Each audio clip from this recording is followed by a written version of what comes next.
Pride and Prejudice, Chapter 28. Every object in the next day's journey was new and interesting to Elizabeth, and her spirits were in a state of enjoyment, for she had seen her sister looking so well as to banish all fear for her health, and the prospect of her northern tour was a constant source of delight. When they left the high road for the lane to Hunsford, every eye was in search of the parsonage, and every turning expected to bring it in view. The palings of Rosings Park was their boundary on one side. Elizabeth smiled at the recollection of all that she had heard of its inhabitants. At length the parsonage was discernible. The garden sloping to the road, the house standing in it, the green pales, and the laurel hedge, everything declared they were arriving. Mr. Collins and Charlotte appeared at the door, and the carriage stopped at the small gate which led by a short gravel walk to the house, amidst the nods and smiles of the whole party. In a moment they were all out of the chaise, rejoicing at the sight of each other. Mrs. Collins welcomed her friend with the liveliest pleasure, and Elizabeth was more and more satisfied with coming when she found herself so affectionately received. She saw instantly that her cousin's manners were not altered by his marriage. His formal civility was just what it had been, and he detained her some minutes at the gate to hear and satisfy his inquiries after all her family. They were then, with no other delay than his pointing out the neatness of the entrance, taken into the house, and as soon as they were in the parlour, he welcomed them a second time, with ostentatious formality, to his humble abode, and punctually repeated all his wife's offers of refreshment. Elizabeth was prepared to see him in his glory, and she could not help in fancying that in displaying the good proportion of the room, its aspect and its furniture, he addressed himself particularly to her, as if wishing to make her feel what she had lost in refusing him. But though everything seemed neat and comfortable, she was not able to gratify him by any sigh of repentance, and rather looked with wonder at her friend that she could have so cheerful an air with such a companion. When Mr. Collins said anything of which his wife might reasonably be ashamed, which certainly was not unseldom, she involuntarily turned her eye on Charlotte. Once or twice she could discern a faint blush, but in general Charlotte wisely did not hear.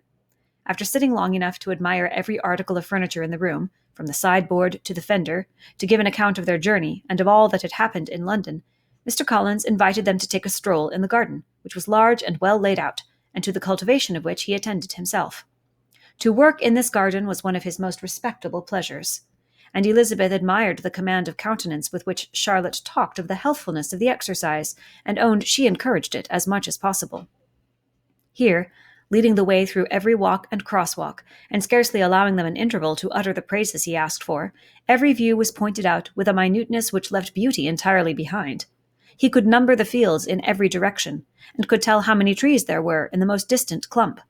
But of all the views which his garden, or which the country or kingdom could boast, none were to be compared with the prospect of Rosings, afforded by an opening in the trees that bordered the park nearly opposite the front of his house. It was a handsome, modern building, well situated on rising ground.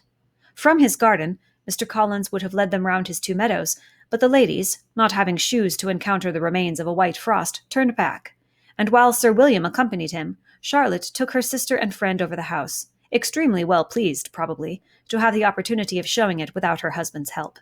It was rather small, but well built and convenient, and everything was fitted up and arranged with a neatness and consistency of which Elizabeth gave Charlotte all the credit.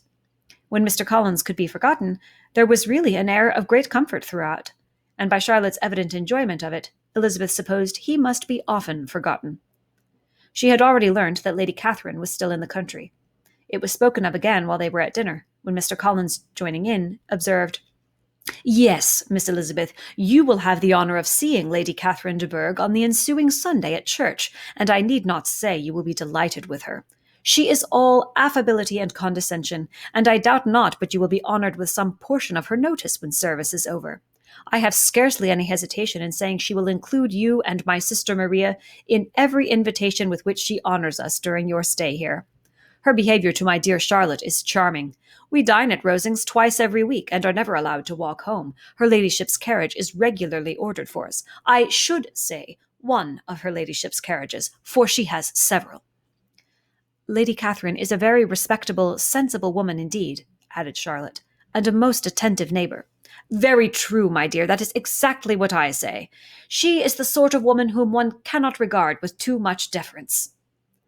The evening was spent chiefly in talking over Hertfordshire news, and telling again what had already been written, and when it closed, Elizabeth, in the solitude of her chamber, had to meditate upon Charlotte's degree of contentment, to understand her address in guiding and composure in bearing with her husband, and to acknowledge that it was all done very well. She had also to anticipate how her visit would pass, the quiet tenor of their usual employments, the vexatious interruptions of Mr. Collins, and the gaieties of their intercourse with Rosings. A lively imagination soon settled it all. About the middle of the next day, as she was in her room getting ready for a walk, a sudden noise below seemed to speak the whole house in confusion, and, after listening a moment, she heard somebody running upstairs in a violent hurry and calling loudly after her. She opened the door and met Maria in the landing-place, who, breathless with agitation, cried out, "Oh, my dear Eliza, pray make haste and come into the dining-room, for there is such a sight to be seen. I will not tell you what it is. Make haste and come down this moment." Elizabeth asked questions in vain. Maria would tell her nothing more, and down they ran into the dining-room, which fronted the lane, in quest of this wonder. It was two ladies, stopping in a low phaeton at the garden gate. "And is this all?" cried Elizabeth. "I expected at least that the pigs were got into the garden, and here is nothing but Lady Catherine and her daughter." "La, my dear," said Maria, quite shocked at the mistake, "it is not Lady Catherine. The old lady is Mrs. Jenkinson, who lives with them. The other is Miss de Bourgh. Only look at her. She is quite a little creature. Who would have thought that she could be so thin and small?" "She is abominably rude to keep Charlotte out of doors in all this wind. Why does she not come in?" "Oh, Charlotte says she hardly ever does. It is the greatest of favours when Miss de Bourgh comes in." "I like her appearance," said Elizabeth, struck with other ideas. "She looks sickly and cross. Yes, she will do for him very well. She will make him a very proper wife." Mr. Collins and Charlotte were both standing at the gate in conversation with the ladies, and Sir William, to Elizabeth's high diversion, was stationed in the doorway, in earnest contemplation of the greatness before him, and constantly bowing whenever Miss de Bourgh looked that way. At length there was nothing more to be said. The ladies drove on, and the others returned into the house. Mr. Collins no sooner saw the two girls than he began to congratulate them on their good fortune, which Charlotte explained by letting them know that the whole party was asked to dine at Rosings the next day.